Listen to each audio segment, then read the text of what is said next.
I never did anything to harm my daughter or my granddaughter. The test is about to begin. Please remain still. Oh, man.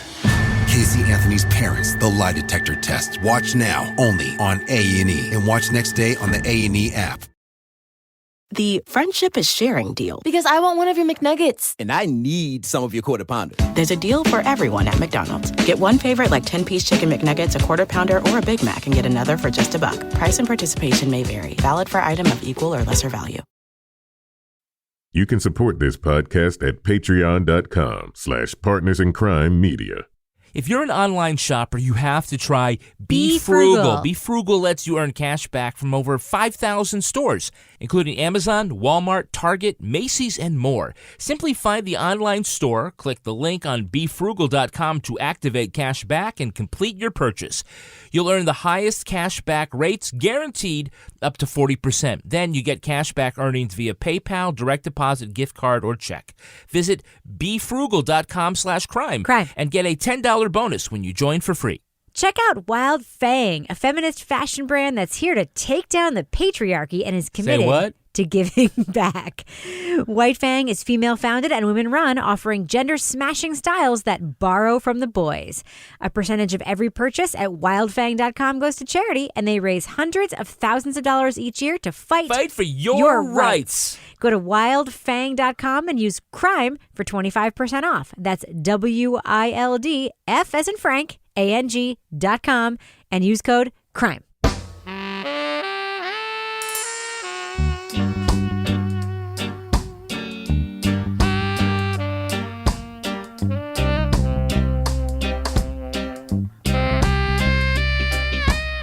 I'm Rebecca Lavoie, and this is Crime Writers On, the podcast about serial, true crime, pop culture.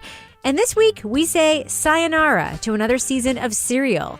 We'll give our final thoughts on Sarah Koenig's ambitious attempt to explore the justice system by spending a year, sort of, in a courthouse. Then, the first of what are sure to be many major podcast TV adaptations is streaming right now. We'll review Amazon's stylized take on Gimlet Media's Homecoming.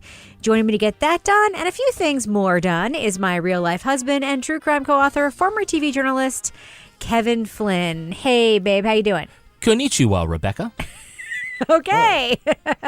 Also with Are us, you trying to be romantic or something? Is journalist, true crime author, former defense investigator, licensed private investigator, and certified cat rescuer, Laura Bricker. Hello, Laura. Yeah, that's me. I captured another wayward cat, and it was quite dramatic. So I'm going to ask you a follow-up question about that in just a minute, but first I want to introduce our own captain of woke cynicism, the author behind the noir novels known as the City Trilogy, and our Patreon book club host, the guy with whom I'll be fighting about whether or not Homecoming is a good TV show or not, Toby Ball. Hello, Toby. Oh, God. Well, it's starting already. So, Laura Bricker, my understanding is that you skipped church this week to rescue a cat. How does Pastor Emily feel about that? Well, I got support from Pastor Emily's spouse, Pastor Heidi, so I think that I'm in the clear. So we've had this little female cat that's been showing up in our neighborhood since June. And I've seen it more regularly as it's getting cold. And last week I saw it. Ken goes, "Where's that cat going?" And I'm like, I am on it. And I went out. Like, great. Please don't get on it and bring it into our house. No, I know. He's like, no, it's not staying. So I went out and I had managed to get close enough, and I had taken a sheet with me. So I grabbed it kind of by the neck like the little mommy cat does, and then I wrapped it up in the sheet like a burrito and stuffed it in the cat carrier. Wow. Well, because I was never going to get that cat in a carrier. Yeah. I mean, it's been out there for months. You know, a lot of people, if they'd just seen a cat out there for months, would just continue seeing that cat out there for months. But you, Laura Bricker. No, it's Laura Bricker. Felt compelled to do right by the cat. You were emboldened. You were inspired. Snow is coming, Rebecca. And I was like, you know what? It's getting cold. That poor cat's out there. Like, I was like, desperate times. I got to get that cat. Yeah. Toby, thoughts? I've got two thoughts. One is, how do you know that these cats aren't people's cats that just happen to wander around? Catnapping. Well, I will tell you that when Stephen King, the cat, was here, I went door to door, up and down both sides of my road. Canvassing. And I know who everybody else's cats are. So it's not somebody's cat. And my other question is, so are these two pastors who married each other? Or if you marry a pastor, then do you become a pastor as well? Oh, that's a great question, actually. That is a good question. They are two pastors that married each other. It's They not had a lot in common. It's not the Reverend and Similar Mrs. interests. It's the We Reverend and refer to Reverend. them, I refer to them just as the Revs, because it's kind of like easier. Just, the Revs, the Revs. And everybody knows who they are when you say that. I think Pastor Emily and Pastor Heidi should be like our new Facebook group / Insta stars. I mean, they love true crime, But you right? know what would be a great series do. on Amazon Prime? What's that? The Revs? Pastor Emily and Rabbi Heidi. Right? Like, wouldn't that be great? Well, but Heidi is Rev, but Heidi does a lot of multicultural, preaching because she works at a private school that has all sorts of different religions. So Good for them. sometimes she is sort of like rabbi, but they do have a rabbi there, so she doesn't fill that role. Wow. Well, I'm sure our audience that tuned in to hear us talk about a lot of true crime stuff is super excited to hear Wow, about that. I know I found it interesting, though. And guys, if you don't like that kind of stuff, I hate to break it to you, listening to the wrong damn podcast. Wait till the holiday season comes and we start talking about Laura's baking recipes. Oh, yeah. The Bon Appetit Christmas cookbook is coming out, people. Wait till Toby's daughter gets into another play. We talk about that for like 4 weeks. Yep. All right. Well, let's do what we're being paid to do for at least one more week, shall we? Yep. From This American Life and WBEZ Chicago, it's Serial. One courthouse told week by week. I'm Sarah Koenig. On the season finale of Serial, Sarah follows Joshua through youth detention, county jail, and the state prison as the county revokes his juvenile sentence. The 19-year-old is at ease with the bad deal he's made, even if Sarah is not. In county jail, Joshua was bored. Sometimes he'd be cooped in his cell. They all would be, for nearly 24 hours straight. But what I noticed was that Joshua, he wasn't raging. He wasn't getting in fights. You sound pretty good. Better than Indian River. It's a stress reliever. Like, for this is the bad situation up here, but it's still better than Indian River to me. Like, it's a stress reliever. Is it? In Serial Season 3's final act, Sarah Koenig attempts to tie together all of the themes touched on this season: overcharging, racial inequity, police misconduct, and the indifference to improving the system. Now, Kevin, a quick detail that you pointed out to me, you made me look because you wrote the question, the artwork on Serial's website. It is so trippy. What is the deal with that? It's great. Have either of you gone to the webpage to see? They plug it at the end of every episode. I am now. Actually. Yeah. Okay. Basically, it's one. Somebody does a mural in a location or something that's evocative of that episode, and it's like this 3D mural and like this like motion thing. It's really cool. It's zoomy. It's trippy. This is kind of cool. Yeah, it is cool. Yeah. Okay. And remember the artwork from season 2? Oh my goodness. Yes. It's like 3D, like it's almost like virtual reality. Yeah, it's really cool. Just take a look at Oh, it. it's making me dizzy. I can't look. Well, I will say, as somebody, it's my job at my day job to do those kinds of things, to like resource and do digital work to go with podcasts. That came in super handy for me this week when there was a break in the Bear Brook case, and Jason Moon, you and I were convinced that the victim was killed by the same dude, and Jason's like, just look at the timeline that you made me make, Rebecca. Like it's not, it doesn't fit. And I'm like, oh, that's right. We made a timeline. It is like difficult when you're doing podcasts. You try to think of these other projects to do. So I never even thought to look at it before, even though they kept telling me to. So are you saying to our listeners, Kevin, they should go look at the artwork for this season? I think it's worth taking a minute and going to serialpodcast.org. Even if they were underwhelmed by the content, they should look at the art. Look at it. It's just there's 9 different things. It'll take you 10 minutes. You'll be like, oh, that was great. All right. Well, I want to get back to the episode. This is episode 9, which I think is a very strange number of episodes for a season of anything. But that being said, we hear that Sarah Koenig has been talking to Joshua, who we met just last week in episode 8, for a year and a half, every day, sometimes twice a day. My question for you, panel, I want to know if any of you are wondering what I was wondering, which is, why the hell wasn't his story all of season 3. Laura, did you have that question as well? I did, yes. As I was listening, the last 2 episodes, I was like, okay, so the last 2 episodes, we finally got into it this season. Why didn't we have more of this? Because clearly this was a case that illustrated pretty much everything that's wrong with the justice system right now. And it was very compelling. It was infuriating. It was rage-inducing. And, it just got stuffed in at the end. Why? Yeah. Toby, were you surprised to hear that Sarah had so much contact with Joshua over the last couple of years? Yeah, I guess so. I mean, I don't know if they didn't think that they had enough there to sustain, 9 or 10 episodes. If there weren't enough kind of twists and turns in this story to keep it going. So, the one thing I'd thought about with that, we also just did, we discussed Homicide on Ball's Deep Dive. And in Homicide, the book, they have a string of this one case that kind of continues on and kind of holds the whole book together. It's kind of like the spine of the book. And I thought there might have been an opportunity to use this case in the same way, which would have given a little more continuity to the whole season. And I'm sure they thought of that, and I think there were probably reasons not to do it. It may have just sort of drawn it out and been hard to follow. But yeah, I mean, I think it was the strongest portion of it, and the fact that she was in touch with him all that time, and he clearly, is very open with her and has come to rely on her. It seems like the opportunity might have been there. I think that the staff at Serial has demonstrated that they are willing to talk to people on the phone for a long time, over many months, between S-Town. And pay for a lot of phone calls. Phone calls. I understand why people thought, this could have been the whole season. And I'm like, it's not 12 episodes. No. His life, that's why it isn't the whole season. But it was 12 episodes anyway, so. No, but I'm saying his story is about a 2-episode story. The idea that, Sarah Koenig is going to do a whole season of Serial about talking to a guy in prison. It's like, you've done that. And you did it better than anybody else, and you're not going to do better than that. And it would just seem so derivative. It's like, I'm surprised she even called anybody, because it just ends up being derivative of a masterwork that you'll never match. Well, there's nothing here to investigate about Josh's case. The facts are what they are. But the story, I actually really agree with Toby here. I was thinking the same thing, is that I think the show started a good place, which was with that, regular white lady who got into a bar fight and just showing what happened.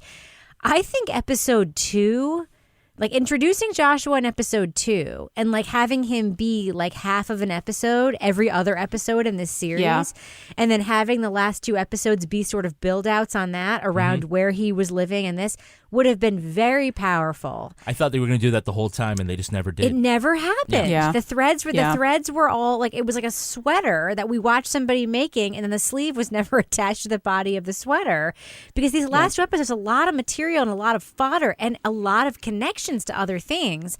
And I do think even introducing Joshua as an ancillary character earlier on would have been really helpful for the structuring of the story. Let's talk about the fact that, one of the things that we learn about Joshua, we hear all last week about his life in the juvenile detention system and what a super shithole experience it is for him, and how many assaults he's been subject to at the basically with the permission and sometimes at the behest of the guards. And now, this episode 9, begins with Sarah learning he's basically being bound over to adult prison, where apparently, comparatively, it's awesome because there's so much more structure.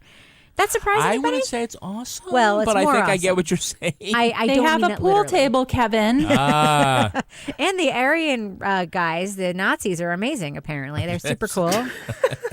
Helpful. Super, he's fine with them. But Laura, what did you think of this idea that this adult prison, of course, he's also in the unit where they're being kept from the general population, but that it's so much better, he's able to relax, that everything's more chill. Did that surprise you? Yeah, it did actually. And I think, again, I'll go back to what I said last week, which is I feel like this season really could have focused a lot more on the juvenile justice system, because, I mean, here, if it's really that different in a juvenile detention facility versus an adult facility, that's an issue. Yeah. That does not bode well for what we're doing right now in terms of trying to, rehabilitate kids before they get to the point where they're in the adult system. If it's actually, nicer there. So it was interesting to hear. I mean, it sounded like, you hear his safety was in jeopardy when he was in juvie. And then he gets up there, no problems at all. So, Toby, what did you think of this counterintuitive idea that Joshua was safer in the adult prison when we keep hearing that, like, there's been this big effort made to keep him from there, and then when he gets there, there seems to be so much more safety? Well, it seems like there's a bunch of things going on, one of which is that he's in that sort of segregated unit so that he's not, the general population. And so I don't know if it would be different if that was the case. And then when they talk about the people who are in that unit, it's like former cops and stuff. So, and, white supremacists. Yeah, but they were fine. They were cool. Yeah, but what he said was, crazy. he felt safer because it was much stricter. I mean, the other thing is about, the whole juvenile thing, it's like a combination of high school and prison. And then you've got like high school age kids who are just, that just sounds awful to begin with. And then it sounds like, they basically ran the prison, that the guards, were not necessarily in charge. It makes sense, like when you finally find out about it. And it just, I guess, goes to show how bad his situation was in the juvenile prison, which, it doesn't seem like it could be. I mean, it just seems like a horrible movie, right? Yeah, it's just... You know what I kept thinking of, Toby? I kept thinking of, we hear these stories a lot about, poorly behaving high school teachers and college professors. And I kept thinking of, when you work, it's almost like that the guards in the juvenile facility, there's this weird thing when you're working with young people where you want to like ingratiate yourselves with them in a way, like reliving your own like... Am I going to be one of the cool kids high school experience? Like, we even have this sometimes, like when like one of our teenage kids has friends over, like you want to be like, hey, like I'm the cool parent, but also like this is your job and you're actually charged with protecting them. And you wonder like how much of these dynamics, like the getting the pizza for the kids, the being involved in their drama, the sort of like getting involved in their battles between one another is almost like a weird immaturity that just kind of comes from that kind of environment. Poorly paid people who are being given basically an impossible job, to keep kids in line, and like whether or not they think the way to keep them in line is to like kind of be on their level in a way. And it ends up being so much more harmful. The same way in a high school situation, it's so much more harmful if a teacher were to be like, hey, come to my house for a party this weekend, kids. Like, it's harmful. Right. Yeah. Right. Although I think even in the classroom, like having taught high school, were you the cool teacher, Toby? I have the foggiest idea. No. His kids ran from court. The answer is no. Yeah. But I think there is, in that situation where you've got 30 kids, I was teaching classes with kids who weren't necessarily really academically inclined, I guess. And so part of trying to keep kind of a calm classroom was getting the sort of social leaders on your side to a certain extent. Totally. That might play a part of it too. But then if those social leaders are actually leaders of gangs, that's a different story. Right. Now, Kevin, the COs do have a responsibility to document all of Joshua's infractions. And that comes into play when we hear he's being, sent to that hearing where he's going to go to prison. Come with a list of all his things, right.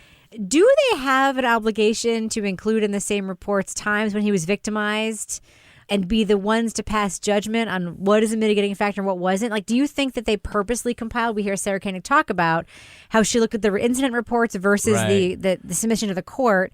Submission only included the things that he did and none of the things that she cross-referenced. What do you think? Because they obviously wanted to get him out of there.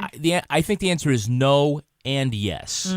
Do they have an obligation?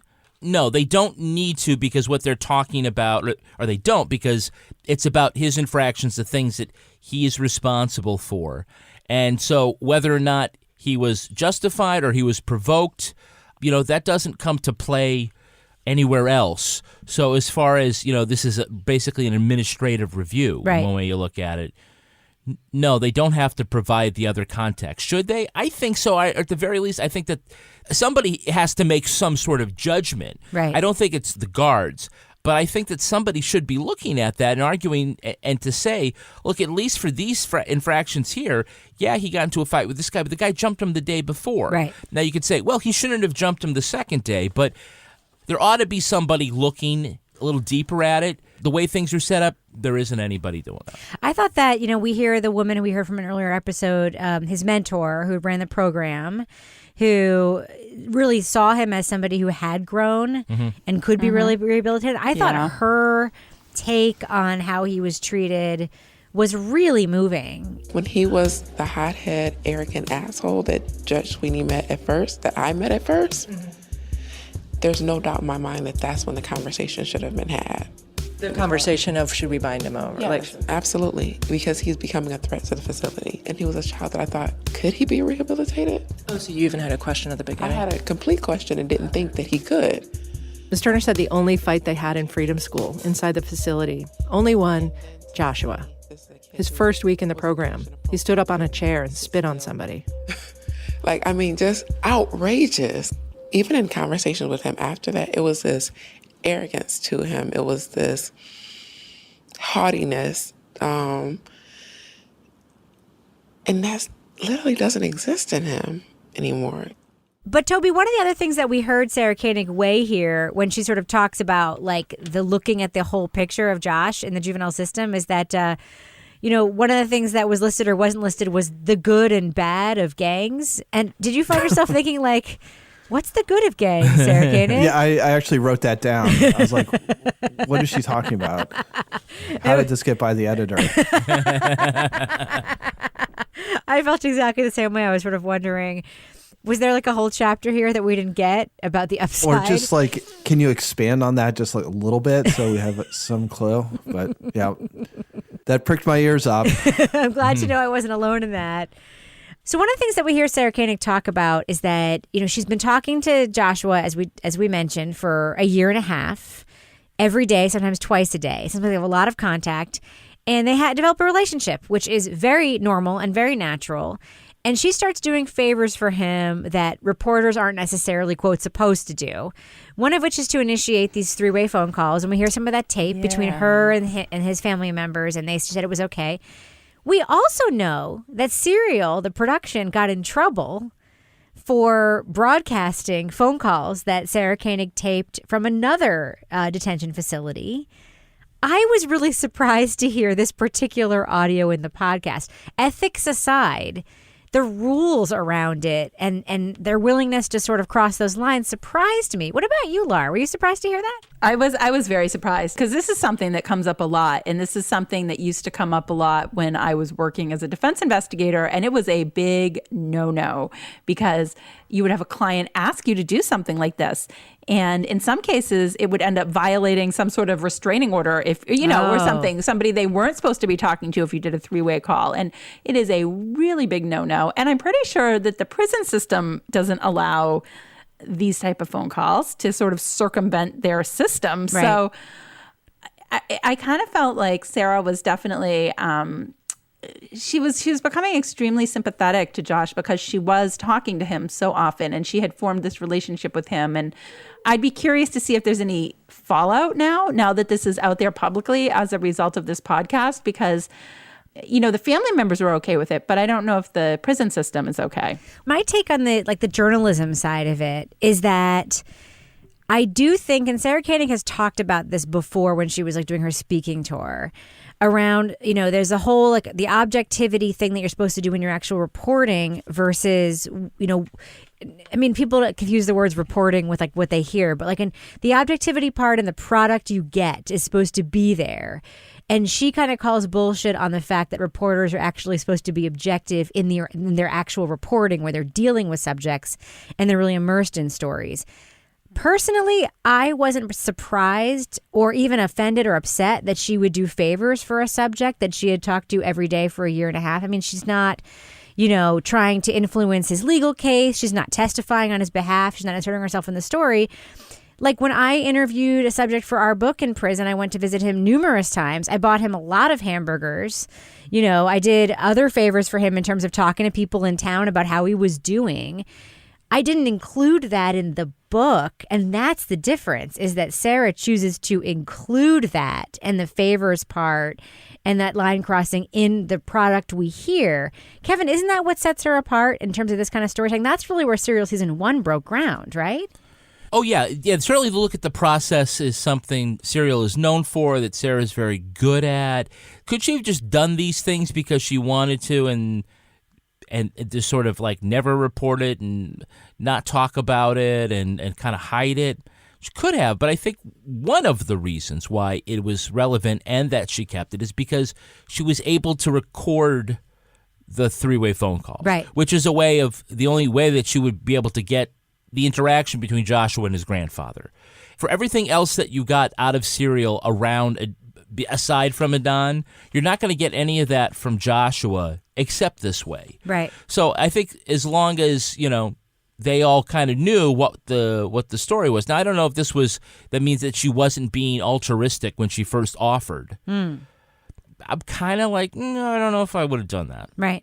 Well, I did have a friendly... Aside of if it was going to be set up like, hey, I'll do this if we, that was the ground rule. I'll only do this if I can record it. Yeah. Then that's a whole sort of other transaction, but just sort of like, I'm going to be really nice and continue to do this.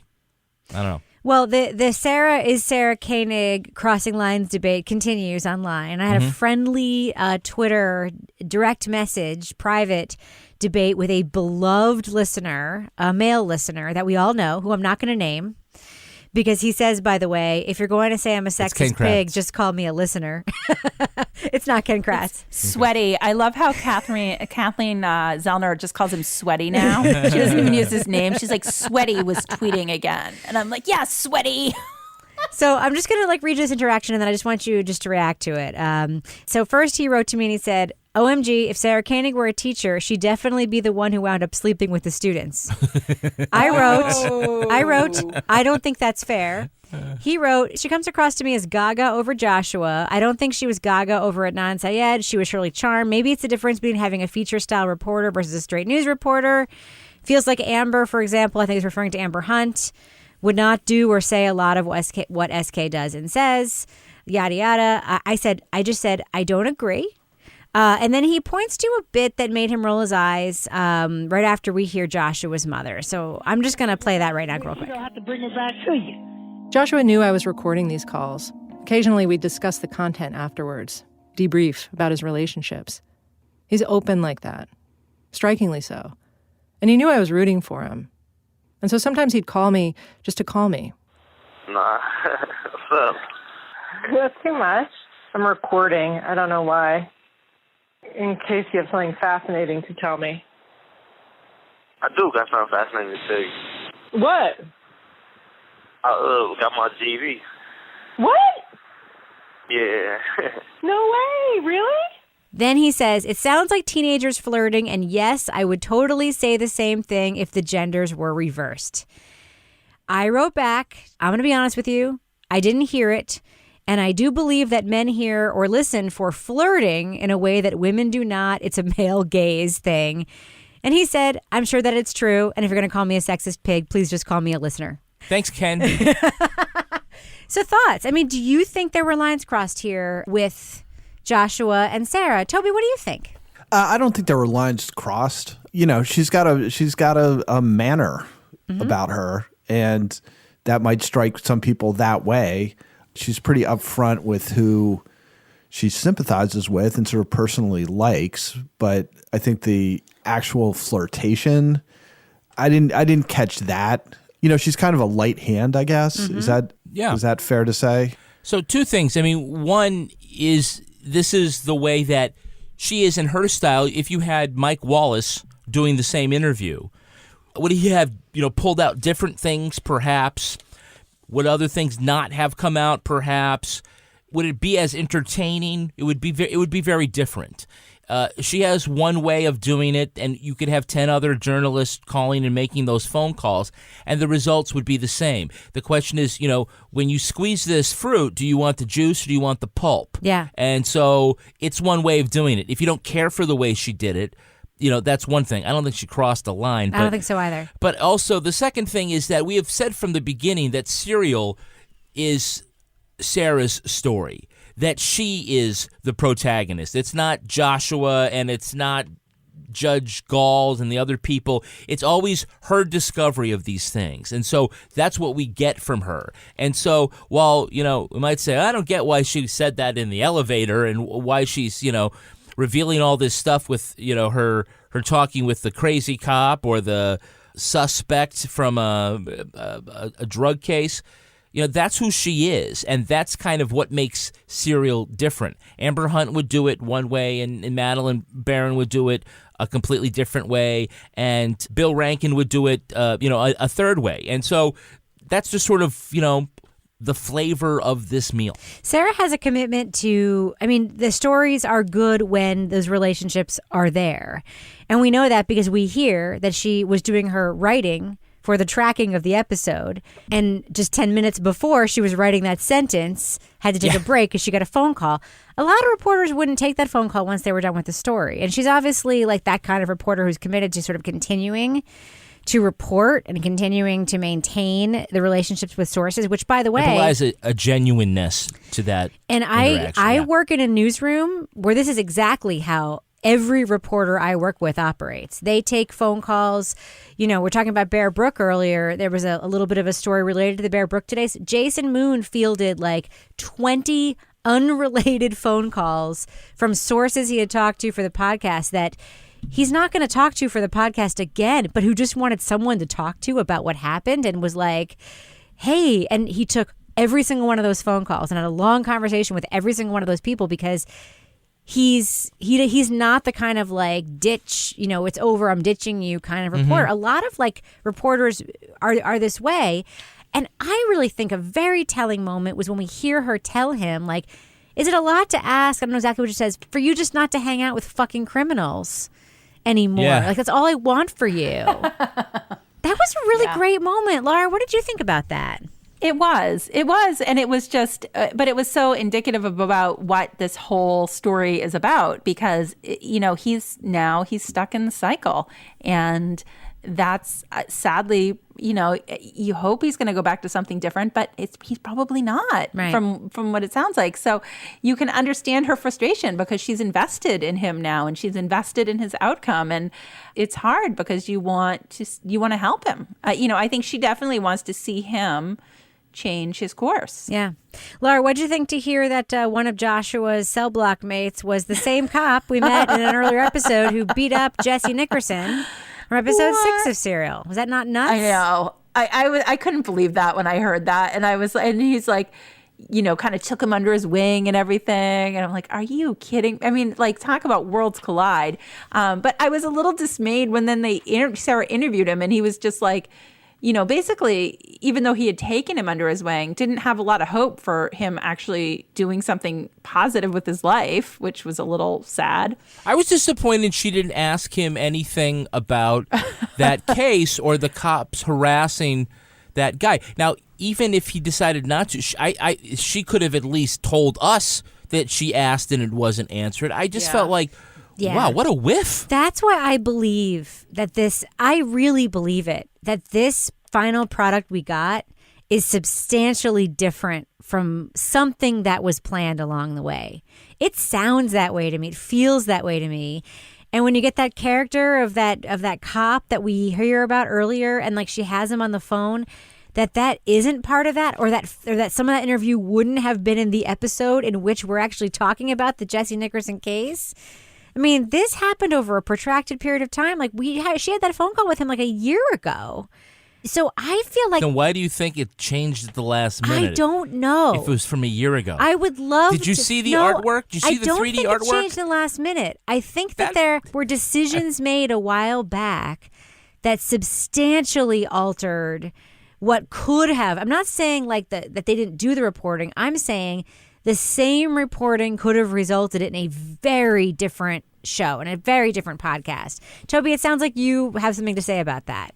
Well, I was just going to say, I think this is the first podcast that I've listened to where I'd really like to sit down with the producer or whoever's making the decisions and just talk to them for like an hour just to find out what the thought process was behind different things.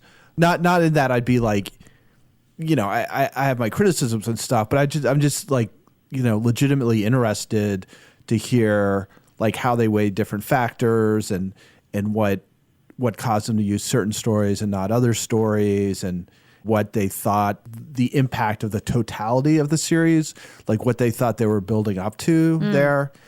to me, it just seemed like there were these different tracks that just kind of didn't end up going anywhere, right? Or just sort of abandoned. And the most obvious one was where after they beat up that guy who had pot in his pocket, and then they tease the next episode, then nothing ever happens. Right. You never hear again about this cop beating somebody up on camera. I agree. It's very strange, and it's very strange that there would be so much and they would do such a short season. It's like if you're going to try to do everything, do a 20-episode season. Can we talk about the cliffhangers for a second that Toby's brought up? I was, in the end, really disappointed in the way they used those. Yeah. Because none of them paid off. It was a super flop. And this time, it was, at least twice we get the payoff is, no, it doesn't matter. Right? It was like, oh, I'm going to go to the hearing tomorrow.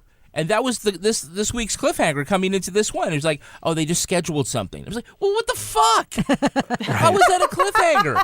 And you think about the guy in the closet, and the lawyer was like, no, that's not important. How about this other thing? It's like, what? That's just like really lame. Yeah. Well, I just want to get, I want to wrap up this conversation because I think there's a lot of meat here. But at the end, there are a couple of big thesis statements that Sarah makes, and I want to address both of them. The first one is that she sort of repeats the statement at the beginning of the season and why they didn't choose to follow the usual true crime tropes of police and prosecutorial misconduct. She basically says, reporters often hear that we only report the bad stories. We exaggerate and sensationalize, especially when it comes to law enforcement or wonky prosecutions. But we didn't go to Cleveland and sift through hundreds of cases looking for the most egregious injustices we could find. We didn't have to. The ordinary ones told us everything we needed to know. Toby, what did you think about that?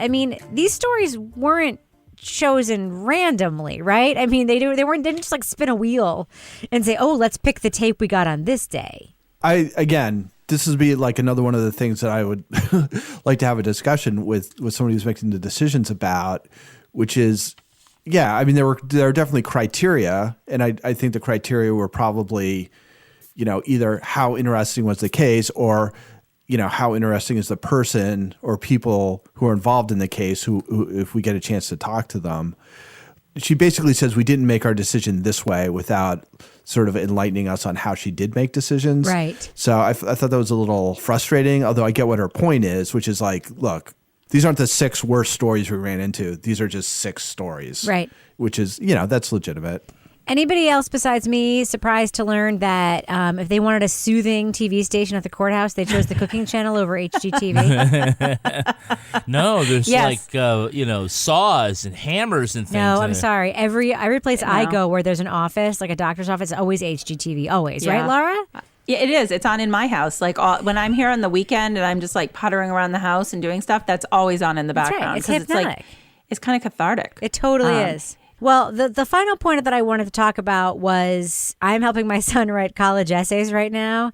And man, was there a little college essay bit at the end where she talks about leaving suggestions in the suggestion box for Cleveland's criminal justice system. After hanging around this building for a year, I have many suggestions, just off the top of my head. I'd say go minimalist. Don't pile 6 charges onto a single crime when 1 charge will do. Don't overcharge to force a guilty plea. Don't lock anyone up unless they're demonstrably violent. Admit that police officers lie under oath. Get out of the punishment business and turn toward the urgent problem of fairness. Keep obsessive track of who exactly is being charged with. Isn't a podcaster giving suggestions for major overhaul of America's criminal justice system about as useful as actually leaving suggestions in a suggestion box at your office? Yeah, when you hear the setup about, I would like to put all these things in a suggestion box, and we all have suggestion boxes at work and places, and we know it's fucking bullshit, right? Someone's going to pull out a little piece of paper and go, and if she'd stuffed all that thing in there, so it would make you feel good, and someone would read it, but obviously it's not going to fix anything. However, the rest, we as listeners kind of go along and say, next podcast is going to fix all this stuff. And it's not. Guess what? Judge Galt was still reelected. Yeah, it's still it's still kind of the same thing. Yeah. Listening to a podcast is the same as stuffing a suggestion box. Well, listening to a podcast like this, that isn't the thing that's going to fix something. Let's talk about, that I think is the differentiator between this podcast, which I guess chose the path of shedding light And In the Dark, season 2, where the reporting and the work they did is actually changing what is happening in the case In and a ultimately case, maybe not in a the system. not a systemic. Well, maybe ultimately Yeah. in the system because of the Well, whole prosecutorial misconduct bit of it. It's going to fix prosecutor No, misconduct but in that everywhere. county it might. Who knows? In that town it Right, might. right. You're talking about the scale is different. But it's also making people aware sort of Sure. in a way that I think the suggestion box model maybe does it. I don't know if you guys have any good suggestion box stories, but I remember once putting a suggestion from the suggestion box in my office, and it was read in front of the whole staff at an all-staff meeting, and it was dumb. It was like, we have 2 kitchens, and I was like, can we just put a microwave in the other kitchen aside from the main kitchen? Because like some people, like there's a line at the microwave and then some people have to like walk down the hall to use the microwave. And I didn't mean it like I'm lazy. I meant it like, just a traffic issue. Uh-huh. And then there was this whole discussion about like, we're just so American. We need 2 microwaves. And I was like, fuck it. I am never suggesting anything ever again. It was painful. So let's do what we do. Let's give this final episode of Serial Season 3 a grade. And then I kind of want you guys to just kind of give your overall thumbs up or thumbs down of the whole season of Serial now that it's over. Would you tell people who haven't checked it out to do so, or people who perhaps gave up after an episode or 2 to check it out? Laura Bricker, I'd love to start with you. Briefly, thoughts on episode 9, and then also thoughts on the season as a whole. What do you think? So episode 9, I liked this. I liked the way that there was continuity in the last 2 episodes and that it was somebody we really were rooting for. So I would give that episode, the last episode, an A- because it did sort of waver. It kind of went off track a little bit at the end for me. Overall, the season, I feel very conflicted about this season because I feel like Serial does a very good job. It's extremely well produced and well reported and well researched, but I just felt like it was all over the place. Like I felt like if we had 6 people in the criminal justice system and every episode we checked in and followed them, so you had somebody to follow along with and you were following like stories that continued, I am going to say that's a thumbs up, but with caveats because this isn't the Serial that we heard before. What about you, Toby? Letter grade for the episode? Thumbs up or thumbs down for the whole season? What do you think? For the episode, I think it's a B. Some of it was interesting, and then I think there was sort of an awkward tie-up. So, And then for the whole thing, I just kind of feel like in the end, the whole was less than the sum of the parts. Like, I feel like each individual episode, or at least the best ones, were better in isolation than they were within the context of the other episodes. Yeah. So, I think if you like averaged out all my grades for them, it would probably end up being like a B+ or something. I can't say don't listen to it. Like I can't see giving it a thumbs down. On the surface, everything is great and Sarah's great and all this. It's kind of like a mosaic that you don't have all the pieces to. So you get a basic idea of what it's going to look like, but you don't really have the full picture. So, I give it a thumbs up, but it's like highly qualified. I think it is one of the ones where you can say, listen to episodes 2, 4, 8, and 9, or I'm not specifically saying those are just examples. And not missing those other episodes doesn't really impact the whole series. So anyway, I'm with you. That's me. I'm A- on this episode for all the reasons that you guys said. I am, if I were comparing this season of Serial to the previous 2 seasons, I would give it a thumbs down. But comparing it to every other podcast in the world and other reporting that's being done, I mean, you can't say it's not good. It's good. So for that reason, it gets a thumbs up. It's a very, very conflicted thumbs up for me for this season of Serial. I think that, gosh, it pains me to say it because this is like my favorite media product in the world. But if you think about the inconsistencies that were like really the one continuous theme here was inconsistency. We hear in episode 1, we're going to have a co-reporter, Emmanuel Jochi. We don't hear his voice until episode 3, and then he completely disappears after episode 6 or 7. We hear that Sarah Koenig has been talking to the subject for a year and a half, yet we only get him for 2 episodes. And I bet if you combined all the tape we hear of her and him together on the phone, it would add up to something like 12 minutes. We hear these incredible thematic potential that never sees its way through. We hear we're going to be bouncing around, but we don't really bounce around. We hear we're going to be in a courthouse, but we're not really in a courthouse. It's a very conflicted thumbs up for me. Thumbs up because I can't say it's bad, because it's not bad. Love the people who make it, love the product, love the reporting. But as a series, it's a very heavily qualified thumbs up for me. Kevin, what about you? See, I think what you just said just underscores is what the problem that the audience has with Serial. It's that there's no pleasing everyone when it comes to Serial, because it's always going to be compared to the other series. Look, if you say, oh, well, look, she did this thing with talking to a guy behind bars. Some people are like, oh, I wanted more of that. And then if you get more of that, people would say, oh, well, it's not Adnan. How come we don't have some more of this? And I want more of the judge, and where's all this other stuff? And it just seems like there's just really no way of calling it Serial and people being happy with it. That is the cross it must bear. That is for all of its success. That is the thing. You can't have Citizen Kane Part 2. Right. And that's what people will always be looking for.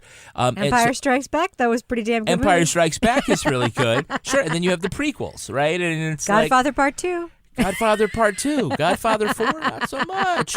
Look, so I would give this episode a B. It was good, but look, honestly, like nothing was really happening plot-wise. It's just still talking on the phone, and something's kind of happened, but it's kind of we're away from the action. I did like the summing up at the end. I thought some of that was pretty good. Overall, I do give this a thumbs up. For this season, but like if I had to give a grade for the whole season, I'd give it a B+. I think the problem is that all the different pieces were very good, and I kept expecting, because it's a hallmark of good writing, and this just never happened, was I'll find a way to stitch all of these things together, the ideas and like the different cereal? threads, like a cereal. Right. It's like this. It's like, here's a plate of tomatoes, and like eat that. It's like, here's a plate of cucumbers, yeah, and then here's a plate of lettuce, and you eat that. Like, here's some bacon bits, and it's like, no, this all belongs in a fucking salad. Why can't we just have the salad? It's deconstructed, Kevin. It's deconstructed. We'll construct it back together. That's the problem. I know they said we're going to break format. I think it could have used a little bit of sort of reminding people this, but also not making them individual quilt patches that aren't ever stitched together. And that's what I would put in their suggestion box. Right. Although better than a suggestion box is a box that comes with stuff from Le Tote. Yes.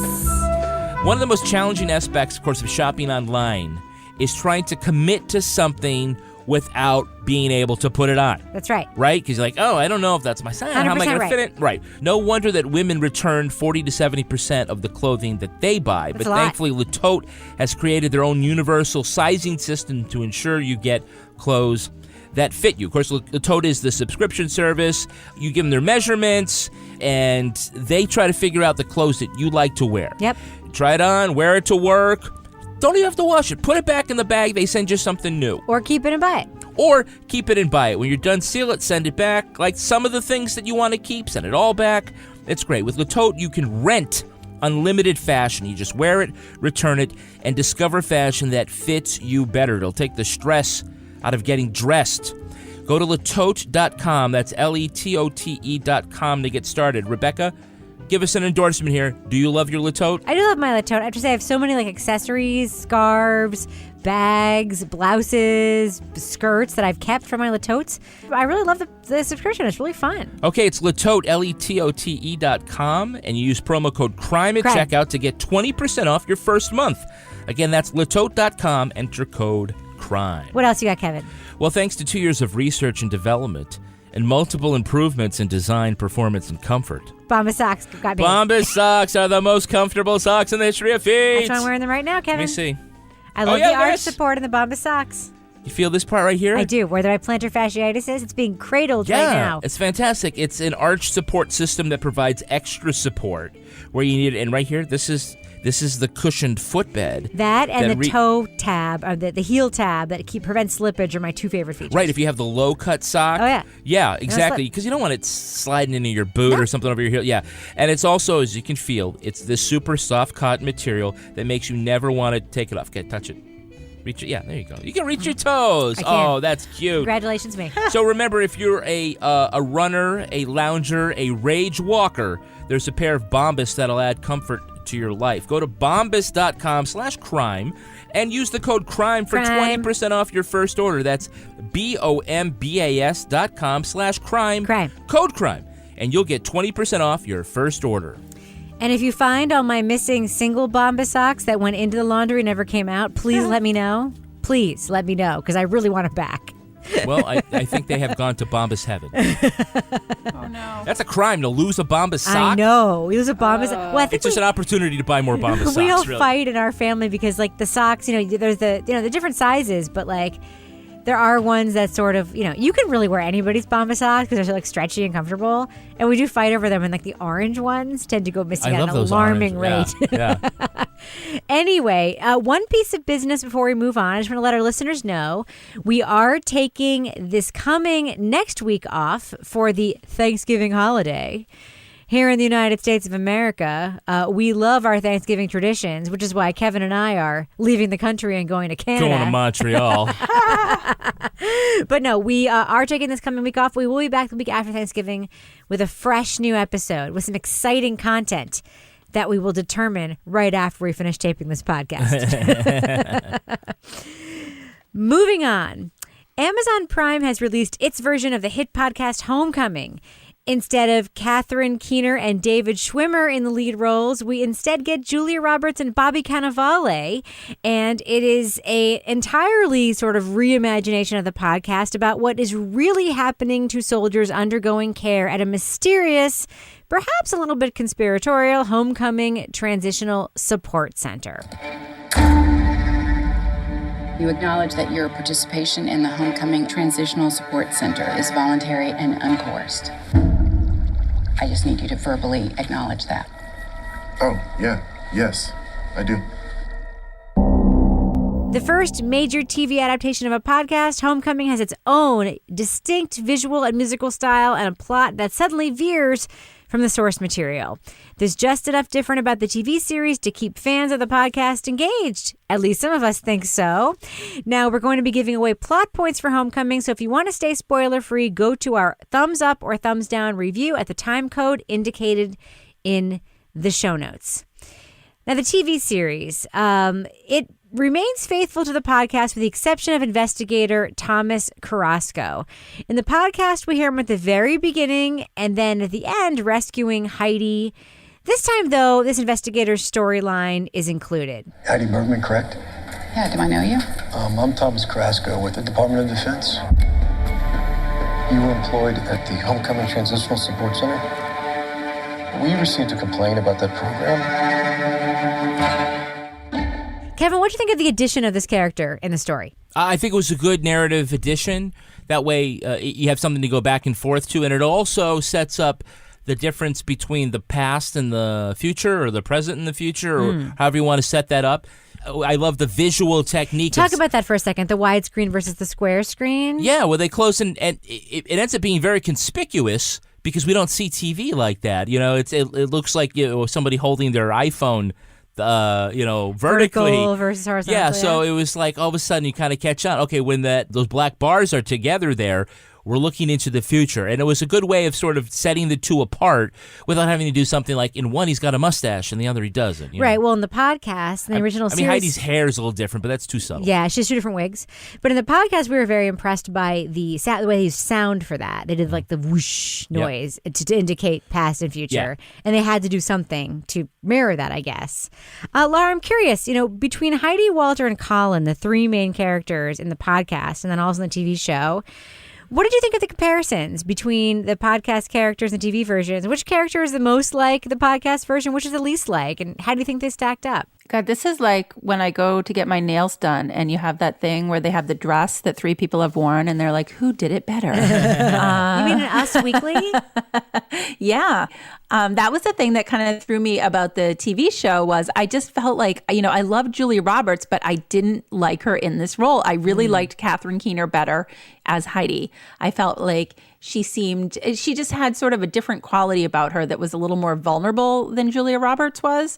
I do miss Ross from Friends, but I tell you, I had this sort of like ongoing hatred of the guy that was playing Colin in the TV show. So I guess he did his job well. It's like when Winona Ryder was in Stranger Things and I was like, oh, she's driving me crazy.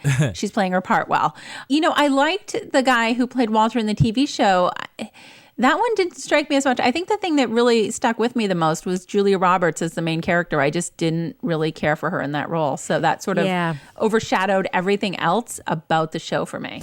Yeah, I got to say, there are some issues with Julia Roberts in this role. Julia Roberts is obviously a very good and accomplished actress, but there are issues with her in this role that may have existed with Catherine Keener as well. It's kind of unclear because, let's be real, like Julia Roberts is in her 50s. And she's playing a woman, an inexperienced therapist who works as a waitress who is, there's this mutual attraction between a returning soldier in his 20s. And there's a lot of wiggery. And there's a lot of frumpy clothes. Well, yeah, but there's just a lot of like Julia Roberts-ness that, Catherine Keener brings sort of an organic, natural. If you're going to replace her, I would have seen I'd love to see like Catherine Hahn. You know who I mean, Kevin, the actress from Transparent. She would have been a great, maybe potential screen replacement. But I also know that Julia Roberts is the one. She's the executive producer, who so backed you're not, and optioned this. Yeah. Toby, what did you think of just like the physical comparison between the TV show and the podcast? And I'm just going to let you just say for the record now, because I hinted at it in the intro. Get the hate out right now, because I want to talk about other things besides your hate about this adaptation of the TV show from the podcast. We're not just going to talk about my hate for the rest of this. No. As fun as that would be. So this is the kind of thing I should really like.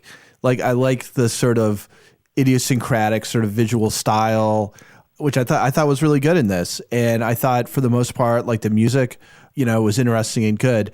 Except for Walter. And I think Walter's the one character who really changes quite a bit. Because Walter in this is like a real sort of confident, laid back guy. And my memory of Homecoming, the podcast, is that he's a little bit more antsy and nervous. And I think that kind of changes the dynamic a little bit because he always seems kind of in control, even when we know that his mind is being manipulated. I understand why, like, A, she was a producer, but B, you attach Julia Roberts to something, and that sort of guarantees it gets a lot of attention. So I understand the reason for doing that. I thought Catherine Keener seems perfect for that kind of role. Yeah. So why you would not let her do it on TV seems weird. And then Bobby Cannavale, or however you pronounce his name, like, he basically seemed like he was trying to do an imitation of Ross from Friends, and AKA David except Schwimmer. that he did it in the podcast. I don't know. I just got more of a feeling that, Colin, he wasn't like a good guy, but, you could kind of like the pressure that he was always under seemed to come through. And in this, he just seems to be just more or less a straight up nemesis. Right. And so I thought they lost a little bit of the sort of nuance and complication of his character. Yeah, I mean, this is maybe my first salvo in my sort of disappointment with all of this. Now, Kevin, tiny detail I want to mention. Dermot Mulrooney plays Julia Roberts' boyfriend / ex-boyfriend. Yeah. Isn't it funny to see them reunited from My Best Friend's Wedding as a couple? Next question. Okay, I do want to talk about next question. Say a little prayer for you. I do want to talk about the soundtrack situation in the TV show, and one other interesting choice they make in the audio production of the TV show, which is to have all of the phone calls, which were critically important in the podcast plot advancement, to sound like phone tape. There we go. Hi, can you hear me? Hey, listen, honey, you're gonna have to finish that, okay? Soon, Daddy has to get on this call. Listen, Colin, sorry. I didn't catch that. It's okay, I'm home. Oh, that's nice. Yeah, it's my little girl's birthday today, so, not really something I could push. No, of course not. Oh. The typical treatment would be to pan back and forth one person to the other with a camera, which they do, and then just play them both in person, like on their ends of the phone call. Yeah, it's not like unique or anything. It was a weird choice, though, to go straight to phone tape sound, wasn't it? No, not really. I thought it was weird. It's not the most unique thing about the soundscape. Well, let's talk about the soundtrack then, because that might be the most unique thing. This is an entirely recycled soundtrack. Producers scored the series from other films, like Hitchcock films like Vertigo. The French Connection was used, the Andromeda Strain, and in a scene from an early episode that totally freaked me out because I knew the music but couldn't place it. It turns out it was from the soundtrack from Chariots of Fire by Vangelis, the 1980s soundtrack. I'm just going to play a clip of that right here. That's when you really get to know a person, You forced to be yourself or as close to your real self as you can be in front of another person. You have no choice. Kevin, what did you think of this entirely recycled soundtrack idea? Even without knowing that it was recycled, which I figured out later by doing a little research, I thought it was great because it had this big orchestral feel to it, and it certainly played into this look. I said, this seems very Stanley Kubrick to me, the whole thing. And then the music, which was all these big 70s films, I've listened to a lot of audio from Law and Order. And the dramatic stuff is like this tone. That tells you that something, horrible is or dramatic is about to happen. Here you have like this full orchestra with all sorts of different, instruments doing different things and just creating this big sound. And I guess what they did was they didn't like just pull the audio tape. They had to go and find the sheet music and get the rights, which was very difficult because in 40 or 50 years, no one's asked for it. But, definitely there were a couple of things I'm like, oh man, that's Vertigo. That's just like Hitchcock. But it was a choice. And it was. And there were a couple of visuals too, like the scene with the stairs where they're going down. That was a Vertigo shot. There was a couple of recreated shots. I thought that was a really interesting choice to take this material and do that with it. And I feel like it's disconcerting at the start. But there's absolutely no other TV show on television that has that sound to it. And I think that's one of the things that contributed to one of this TV show's strengths, or at least to me, and I think to Laura. This was very bingeable, right, Laura? Oh, absolutely. I watched maybe like the first 2 episodes with Fireman Ken, and then I just went rogue last Saturday. I don't know what he was off doing, but he might have been blowing leaves, and I just sat down and watched like all the episodes in one day because they were short. Yeah. All the episodes were anywhere from like 25 to 31 minutes, and so it just like I'll just watch another one. Well, I'll just watch another one. And the next thing I know, I'm like, oh my God, it's like 5 o'clock. I've been sitting here all day. And I haven't done that in a while. But they were just, the whole series just had such an interesting feel. And the lighting that they used was very interesting as well.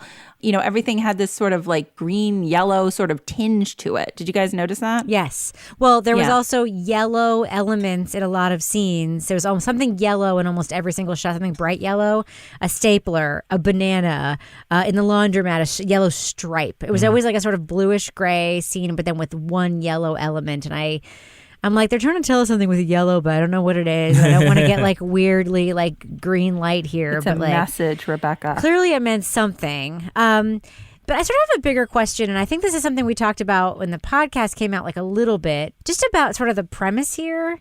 We have a company who has a homecoming program that's like being funded by the government as a contract. And essentially the premise of the program is to soothe homecoming soldiers enough that you can just send them right back out again. You think they're coming home, but then they end up redeployed. It sounds sinister, but given what's actually happening in the world right now, do you think, Toby, that this is a sinister enough plot to make us as truly horrified as we're supposed to be and as Julia Roberts' character is when you find out what's going on? I'm not saying it's not sinister. Don't get me wrong. I think if this existed in real life, it would be super shitty and awful and would probably get a couple of front-page New York Times stories. But is it sinister enough, or is it a little too, like, 3 Days of the Condor familiar to take us over that line where we're, like, shocked as an audience? Right. It's like, is the reveal big enough? For me, the whole kind of general plot is kind of meh. It just seems like kind of a typical plot that you can do a lot of stuff with, and it's more a matter of what do you do with it. Like, you can make it. That's a premise you can make shocking. I don't think they really do it here. I think in concept it's fine. It's not so provocative in itself. Like, I think you have to do something with it, and I think that's kind of where they kind of lean on it more than they should have. Does that make sense? It does. And you also, by the way, I should just give you a plug, you think the dialogue is terrible in this TV show. I think the dialogue is so bad. It's weird. And then it's also kind of strangely mannered. And like, especially at the beginning, and I don't know if I just kind of got used to it and didn't notice it anymore, but people will say something and then somebody will be like, what? And it's like, no, dude, it's completely clear from the context what they said. Like, you don't have to say that. And even if it was like one person and that was like their little tick, but it's like everybody's always like, what? Who? Why? Try's a good guy. It's just things that work well for him over there that don't work as well here, you know? They keep that in mind, right? Who? It's like, fucking just pay attention. This is not the way people talk. You know, I realize you're trying to go for a feel or something, but it's just not working at all. So anyway, I found that like incredibly distracting. And then all the stuff about like, there's this one part where Walter's talking about like going on a road trip and the wind in his hair. And I'm just like, this is just fucking bullshit. But that's This is very so much bad. from the podcast, though. Let's say we're taking a road trip somewhere. Who is? We are. Mm-hmm. Okay. Where are we going? How about Yosemite? And then that's like the part they replay when she's like listening to the tape. I'm just like, my God, this is, you picked the worst piece of his entire dialogue to like call attention to again. So what did you think of Titanic Rising? Titanic Rising, yes. 10 times better than Titanic. And what's so awful about Dermot Mulroney? I mean, he's just fine. He's fine. He's perfectly fine. No, he's kind of whiny. He was kind of whiny Who would in this. date that? Who would date that? I mean, he's just like there's no. He's not like he's not like realistic as like somebody she would have had any kind of affection for. I mean, he's just annoying. So there's no emotional consequence to her cutting him loose. Yeah. Well, we also get You know? we get Sissy Spacek, the character. Who know. I don't think her mom was in the podcast. Yeah. Was No, she? her mom was in a nursing home in the that's podcast. Right.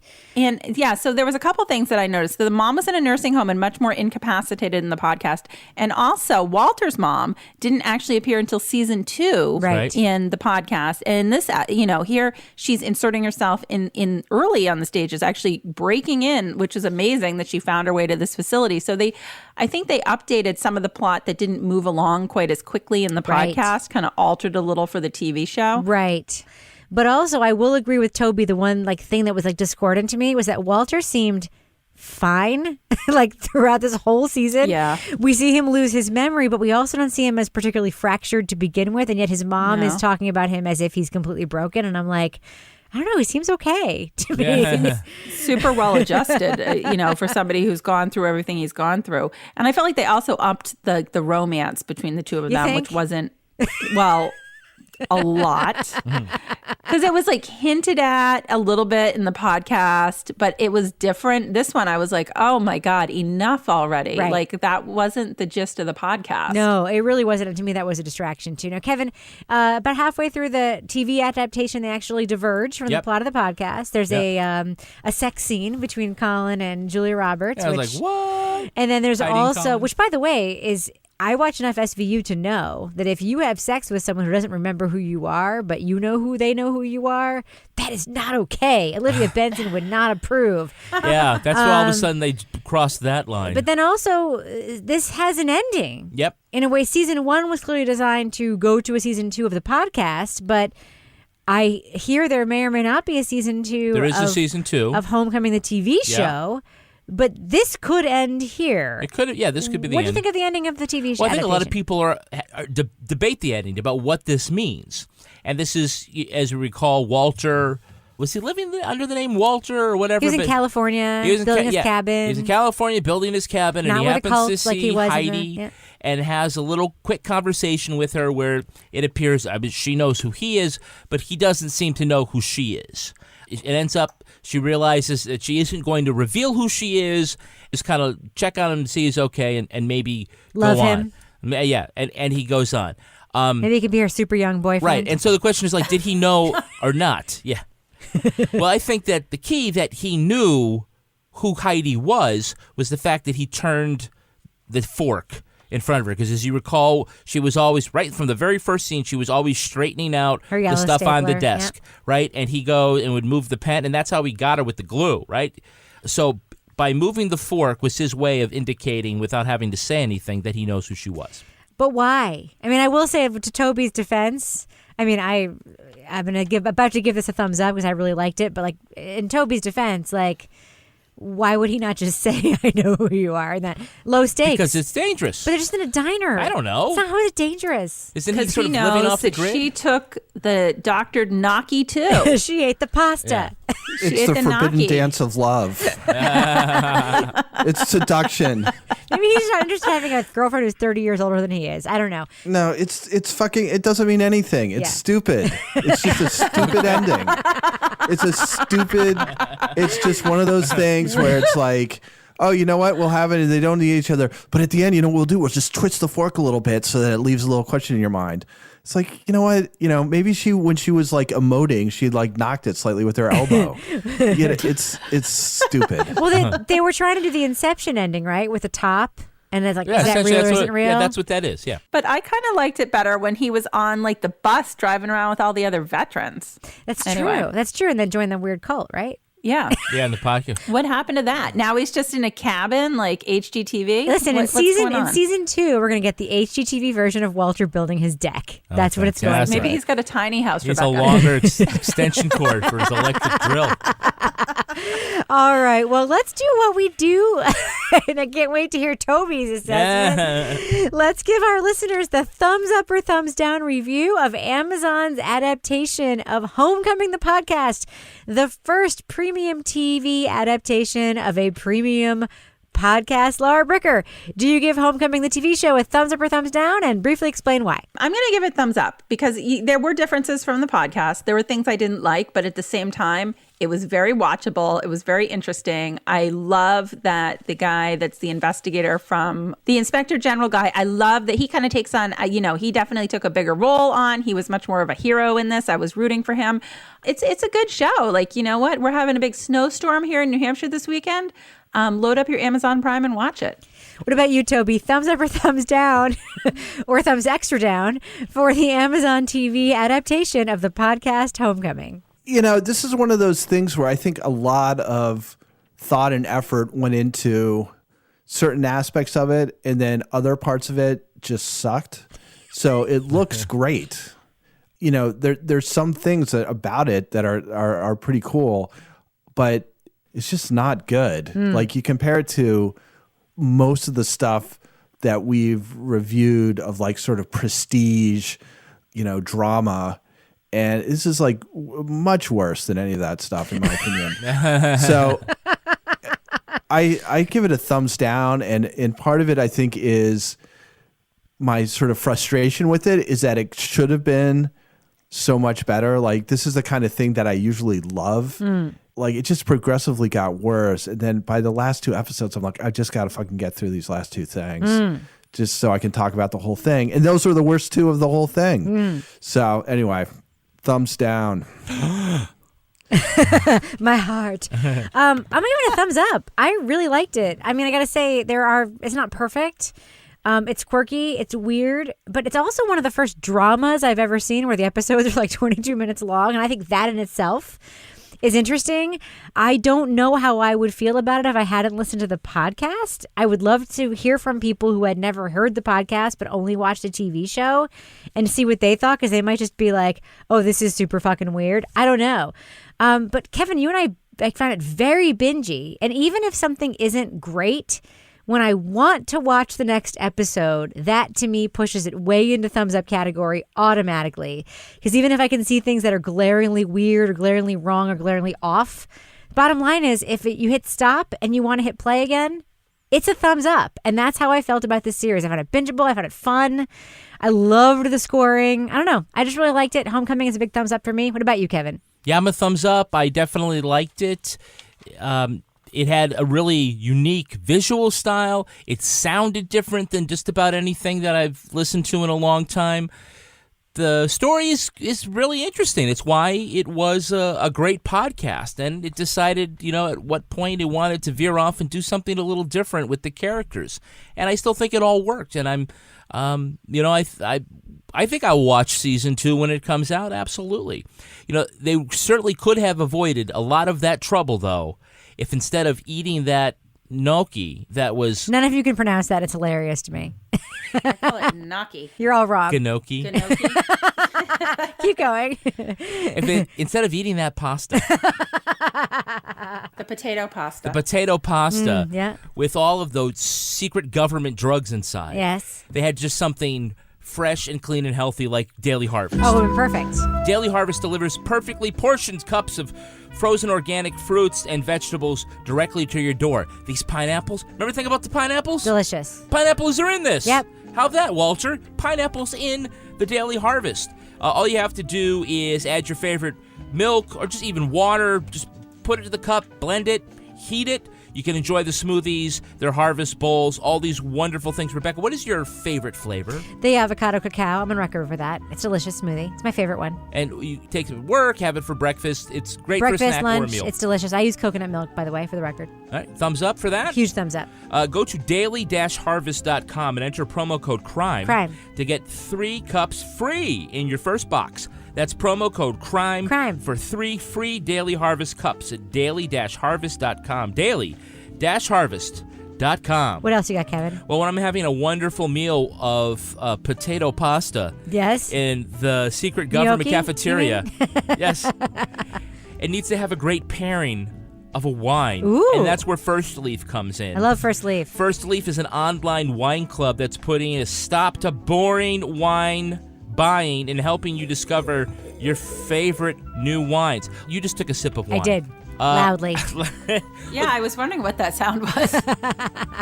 Look, you know when you go to like Thanksgiving dinner and people are bringing wines and everybody's passing stuff around? You'll and you're win. Like this? If you bring You will win. But how do you know what you like? You know, the kinds of things. First Leaf helps you do that because they will have you go and rate. Just thumbs up, thumbs down, the bottle that they sent you. Win at your holiday party. So you go thumbs up, thumbs down on these bottles. It's the kinds of things that you like, and the more things that you put thumbs up to, they give you more bottles like that. So when you do go to a holiday, you can say, look, here you go. This is a bottle of wine that I really like. Try First Leaf Wine Club today, where buying great wine is simple. By the way, First Leaf says that you never have to worry about spending money on a bad bottle of wine because they guarantee that you'll love it or they will give you your money back. So sign up with our personal link and you'll get an exclusive intro offer. That's 3 bottles of wine for only $15 plus free shipping. That's not all. If you rate these 3 wines, you're going to get an extra $10 off your next box. So Good go deal. to tryfirstleaf.com/crime. To try First Leaf, go to tryfirstleaf.com/crime. Crime. What else you got, Kevin? Well, the average American blasts their eyes with bright screens for 11 hours every day. Not good. Doesn't matter even if you have a vacation, folks. You're probably watching football in front of those big screens. Gives you lots of headaches. Well, you really can't stop looking at the screens, but you can protect your eyes with a pair of Felix Gray glasses that are available now with or without a prescription. Felix Gray glasses filter out about 90% of high-energy blue light and eliminate the glare coming off of all those screens, so that means no more tired, dry eyes, blurry vision, or headaches.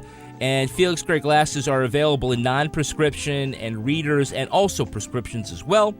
You get free shipping and free returns, so there's really nothing to lose. I like my Felix Gray glasses. I wear them to work. Rebecca, you're wearing one right now. I'm wearing one right now. We're surrounded by screens. We got 2 screens going right here.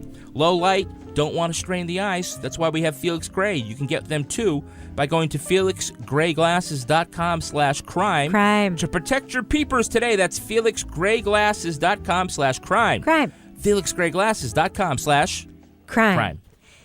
Do they make those serial killer glasses at Felix Gray? You know the ones I mean? The serial, big thick ones. You know that it's shape? Dim. The ones that's like the pilot shape, Yeah. except like thick and weird. Yeah, in the 70s, All right. yeah. And now it's time for my favorite part of this podcast, a little something I like to call the Crime of the Week. This story hit close to home for police in Vienna, Virginia. Gosh, I feel like if you're a cop, you should tune out right now. Authorities are looking for the person who dumped an entire trash bag full of donuts into an unsuspecting man's truck bed. The official report says, quote, the officer was upset to discover the donuts were no longer edible. That's what the report said. The donut dump was not without consequences. Wild animals got into the pile and left a trail of sugar-covered goodness all the way to a storm drain. The perpetrator or perpetrators have not been apprehended. So my question for you, panel, what's the next thing that's going to happen on this pastry perps crime spree? Laura Bricker, I'm going to start with you. I can tell you what's not going to happen on What's their that? crime spree. They are not going to come to my little country store and take any of the scones and do anything with them. Damn Or right. I am going to use my newfound boxing skills and bop them right out. That's All what I have right. to say about that. All right. Well, Toby Ball, what do you think? What is the next thing that's going to happen on this pastry perps crime spree? I don't have a good answer to this at all. Sorry, I fail. Think something about coffee. Do that. I was thinking about coffee. All right. I was thinking something about like coffee and then like locking all the bathroom stalls. That's perfect. Kevin, what about you? What do you think is next for this pastry perps crime spree? Muffin stumps. Obviously. Yes. Maybe that's Toby's next jury duty service. The muffin stump taking trial. Well, we should probably end it on that note, but Laura Bricker, before we do we have a cat/dog/pet of the week this week? We have many pets of the week this week because I have to say, I know you guys have also been watching the news. I'm absolutely just devastated by watching all the wildfires in California. yeah. Yep. And all the pets. And it's so hard to look at some of the videos and pictures. There was like a horse in a swimming pool that basically survived because it jumped in a swimming pool. So I think this week those animals are animals of the week. And there's some organizations that are helping them. As of yesterday, the North Valley Animal Disaster Group has taken in 1,365 animals. And you can go to their website and make a donation to help them out with helping those animals. Well, I just want to say we have many, many listeners who've been affected in California by the wildfires. I want to give a special shout out to Foxy, Erin Fox, huge fan of the show who we've, met in person. And, she was both affected by the nightclub shooting and the wildfires. And we've been thinking of you and of all of our listeners affected by the wildfires. So Be we're safe. with you guys, and be safe and keep those pets safe if you can. And let us know how we can help, if at all. Now, Laura Bricker, if people want to reach out to you with their pets of the week, how can they find you on Twitter? You can find me at Laura Bricker. Toby Ball, people want to reach out to you and give you shit about the fact that you hated a TV show that we all seem to like.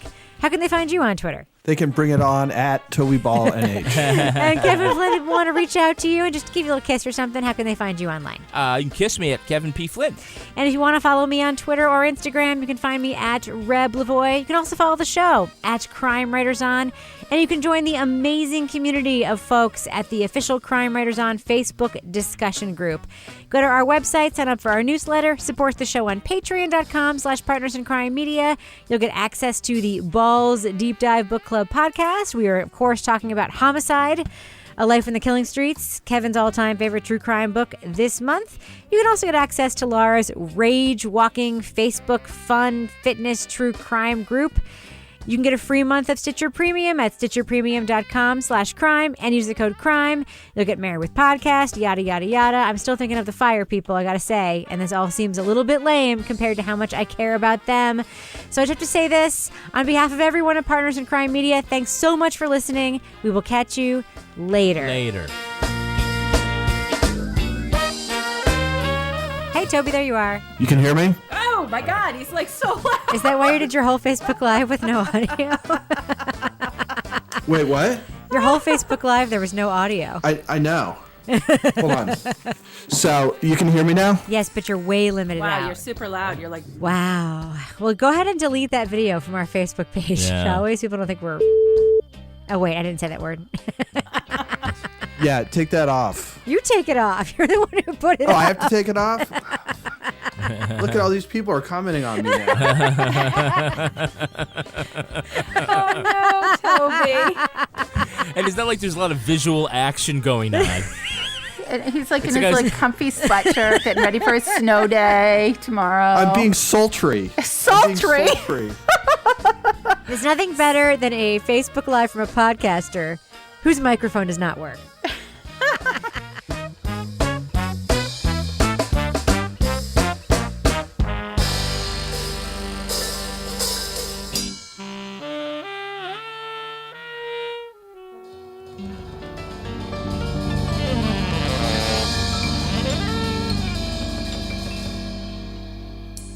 Partners in Crime Media. Having to commit to a piece without trying it on first can make online shopping tricky. Thankfully, Le Tote makes sure that you get the right styles and the right sizes delivered. Then when you're done, you just send them back. With Le Tote, you can rent unlimited fashion. Just wear, return, and discover fashion that fits you better. It'll take the stress out of getting dressed. Go to letote.com. That's LETOTE.com to get started. And enter promo code CRIME at checkout to get 20% off your first month. Again, that's letote.com. Enter code CRIME. Crime. This podcast was sponsored by Wild Fang, a feminist fashion brand that's here to take down the patriarchy. Say what? And is committed to giving back. Wild Fang is female-founded and women-run, offering gender-smashing styles that borrow from the boys. A percentage of every purchase at wildfang.com goes to charity, and they raise so much money each year to fight for your rights, Kevin. Go to wildfang.com and use CRIME for 25% off. That's wildfang.com and use code CRIME. The friendship is sharing deal. Because I want one of your McNuggets. And I need some of your Quarter Pounder. There's a deal for everyone at McDonald's. Get one favorite like 10-piece chicken McNuggets, a Quarter Pounder, or a Big Mac and get another for just $1. Price and participation may vary. Valid for item of equal or lesser value.